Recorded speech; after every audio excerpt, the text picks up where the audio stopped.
noches. En primer lugar quiero agradecer al taller de estudios de dogmática jurídica, dogmática de derecho, que tiene por nombre Orabún Causas Melius, ¿no? Un nombre bastante particular porque todos los abogados en el Perú, en nuestra insignia, nuestra medalla, que es nuestro signo distintivo y que debemos portar obligatoriamente en las audiencias los litigantes, tiene la misma inscripción, Orabún Causas Melius, ¿no es cierto? Defendemos las causas justas. Así que vayan mis primeras palabras de esta pequeña clase, de esta pequeña charla virtual que estamos ofreciendo, gracias a la generosa y muy gentil invitación de este taller de estudios dogmática jurídica Orabún Causas Melius, que viene de ICA. Muchísimas gracias por su invitación, gracias por su consideración, por siempre tenerme en cuenta, no es la primera vez, ya hemos visitado ICA y también por invitación del Colegio de Abogados de ICA, así que muchísimas gracias. El tema que hoy vamos a tratar es el relativo a la imputación suficiente, así lo hemos denominado, imputación suficiente y prisión preventiva. Imputación suficiente y prisión preventiva. Porque sobre la prisión preventiva se ha hablado mucho. Se ha hablado muchísimo respecto de qué significan graves y fundados elementos de convicción. Se definió, ¿no es cierto? Ustedes recordarán, en la sentencia plenaria casatoria 1/2017, el estándar probatorio, sospecha fuerte, alta, elevada, intensa. Se ha hablado mucho sobre pena probable, muchísimo más sobre peligro procesal, fuga, perturbación, hasta que se resolvió con la última casación. En el caso Costa Verde Callao se definió el estándar probatorio, el peligro procesal de fuga y perturbación. Se dijo que este era el de una sospecha fuerte, alta, el mismo nivel de exigencia de sospecha en la progresión respecto del primer presupuesto de la prisión, los graves y fundados elementos. También deben exigirse graves y fundados elementos sobre peligro procesal. Entonces, sobre eso ya se ha hablado mucho.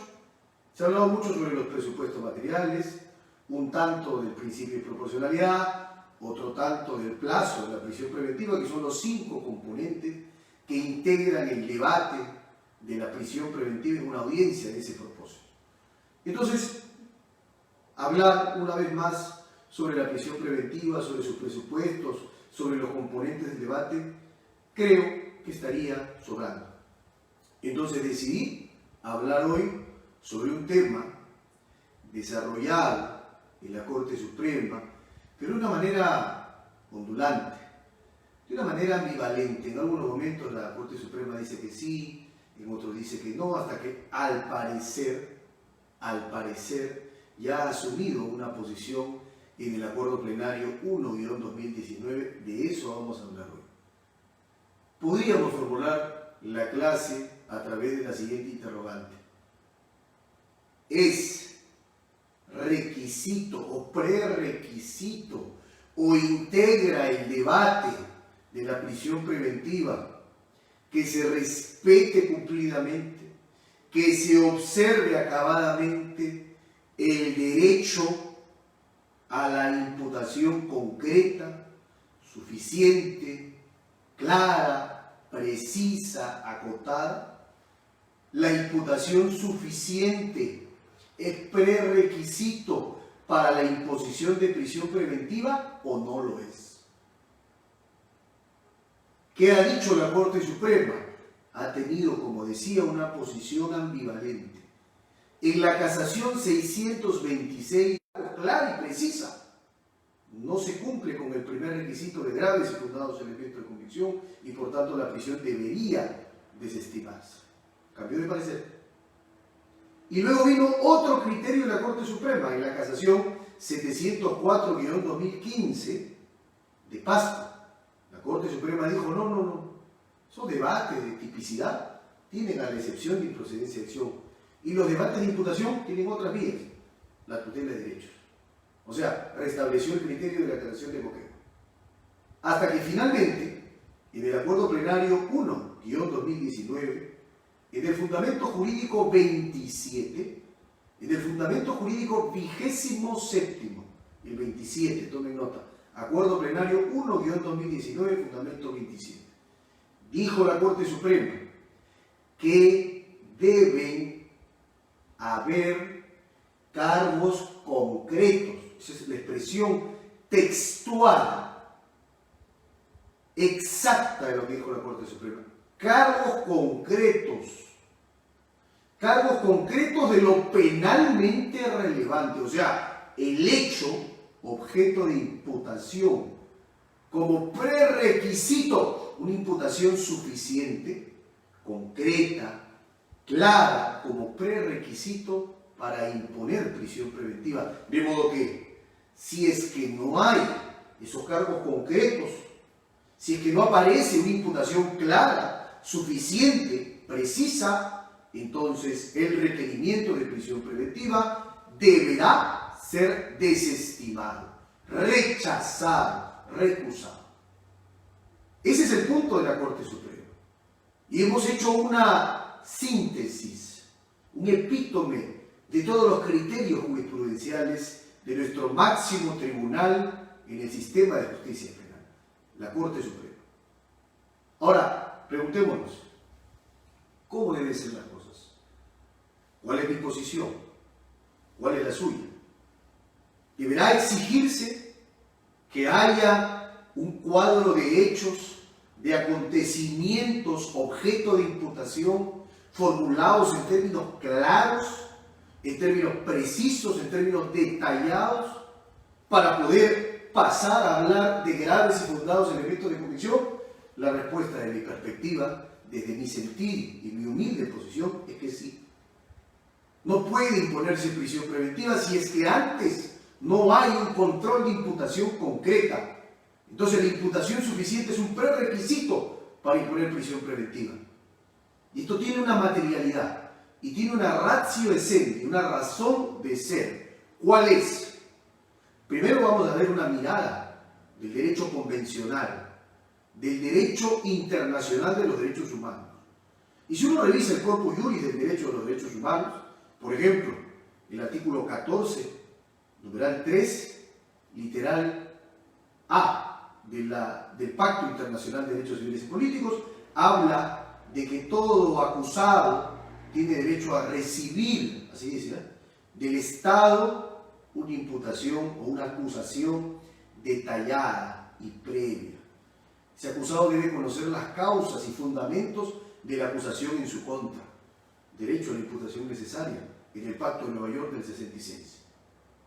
Y en el mismo sentido, y con el mismo sentido mucho más amplio incluso, es la Convención Americana sobre Derechos Humanos del 69, que dice el Pacto de San José, artículo 8, numeral 2, literal B, dice que existe una garantía mínima, un derecho básico del debido proceso, que hace parte de las garantías judiciales, que le asiste a todo procesado frente a cualquier delito y cualquier causa penal, de que debe recibir del Estado, debe recibir o ser informado, comunicado de manera previa y detallada de la imputación en su contra. El Pacto Internacional, el derecho a una comunicación de la acusación previa, detallada. El Pacto de San José, el derecho a recibir una imputación de manera previa y detallada. Y ambos coinciden. El Pacto de Nueva York de las Naciones Unidas, el Pacto de San José de Costa Rica, del sistema interamericano. Entonces el derecho de los derechos humanos nos dice que hay un derecho humano fundamental, básico, esencial, que hace parte de la dignidad del ser humano, que hace que se trate al hombre, como decía Kant, como un fin en sí mismo y no como un medio. De suerte que el derecho de los derechos humanos pergenia, formula, concibe, construye dentro de su constructo y el arquetipo normativo uniforme que hay un derecho humano básico a recibir del Estado una imputación concreta y suficiente. Y así lo ha hecho saber en este paradigmático caso de la Corte Interamericana que es el caso Barreto Leiva versus Venezuela, donde se ha dicho, este derecho es un derecho fundamental y más aún tiene acento y tiene importancia, tiene relevancia cuando este derecho tiene que ver con medidas que limitan la libertad de las personas. Ojo, prisión preventiva. La medida que más limita la libertad de una persona, mucho más que la pena privativa de libertad, porque la pena privativa de libertad es una sanción al culpable. La prisión preventiva es una medida para proteger al proceso sobre el inocente. El inocente carga la ineficiencia del Estado muchas veces, pero es un inocente no condenado. Es un inocente que merece el trato, la condición y de parte del Estado todo el sentido de tratarlo como inocente y no como culpable. Entonces la Corte ha dicho, caso Barreto Leiva contra Venezuela, mucho cuidado, porque estamos frente a medidas que pueden incidir en la libertad, con lo cual hay que poner mayor acento en la imputación. Y visto así, es que el artículo 9 del título preliminar, hay un amparo legal del título preliminar que ustedes recordarán conforme al artículo 10 de ese título preliminar principista, que dice que todas las normas del título preliminar, como la del 9, prevalecen sobre otras partes del Código Procesal Penal, y que dice que hay un derecho que tiene el imputado a recibir una imputación concreta, a que se le formule, a ser informado de imputación concreta, y que dice el artículo 349.1b que en la etapa intermedia se debe hacer un control de la imputación clara y precisa. La imputación debe ser clara, no oscura, no vaga, no genérica, y debe ser precisa, pertinente, acotada al hecho, no indeterminada. De tal manera que hay un reposo normativo legal también en el propio Código Procesal Penal, título preliminar, y en el articulado del cuerpo normativo, que nos lleva a afirmar que el derecho internacional de los derechos humanos y el derecho nacional vigente legal van en la misma vía, apuntan hacia el mismo norte, hacia el mismo signo, dirección, de que debe limitarse el jus puniendi, el poder de la persecución penal de Leviatán en favor del imputado, sujeto y no objeto del proceso, sujeto pasivo del proceso penal. Y ese sujeto pasivo del proceso penal tiene un derecho, tiene el derecho a saber, tiene el derecho a ser informado de la imputación, y el Estado tiene como contrapartida, como parte de este binomio, una obligación, tiene un deber, y ese deber se satisface siempre y cuando, sí y solo sí, que se garantice que el imputado sepa, antes de afrontar el pedido de prisión preventiva, sepa el suceso histórico que se le atribuye. Ya la propia Corte Suprema, en este precedente vinculante, que es el recurso en nulidad 956-2011 Ucayali, y en el Acuerdo Plenario 2-2012, ya ha dicho que la imputación no solo comprende la formulación de hechos claros, sino también una caracterización legal, una calificación jurídica correcta, y además, como tiene dicho el Tribunal Constitucional, desde el caso Jeffrey Imblet y Margarita Toledo Manrique, que tiene que haber elementos de convicción o prueba, dependiendo del estadio procesal, que escolte esa imputación de hechos y esa imputación jurídica. Y entonces para nosotros es fundamental, indispensable, sine qua non, que para poder imponer prisión preventiva al no condenado, al inocente, primero tiene que él saber, el imputado, no el abogado, en un lenguaje claro, en un lenguaje en su idioma, en un lenguaje comprensible, claro y preciso, qué se le atribuye, el qué es lo que se le atribuye, el cómo, el cuándo, el dónde. Solo tiene que conocer el porqué, las causas de la imputación en su contra, debe saberlo, el tipo penal aplicable y los elementos de convicción que reposan en su contra, porque lo contrario sería una inquisitio generalis, una persecución indiscriminada, ciega y general, y eso no puede permitirse en un Estado que se reputa Estado democrático de derecho. De tal manera que esa es nuestra posición, y es la posición que creemos que se ha vislumbrado, que empieza a abrirse camino a partir del fundamento 27 del Acuerdo Plenario 1-2019 de la Corte Suprema.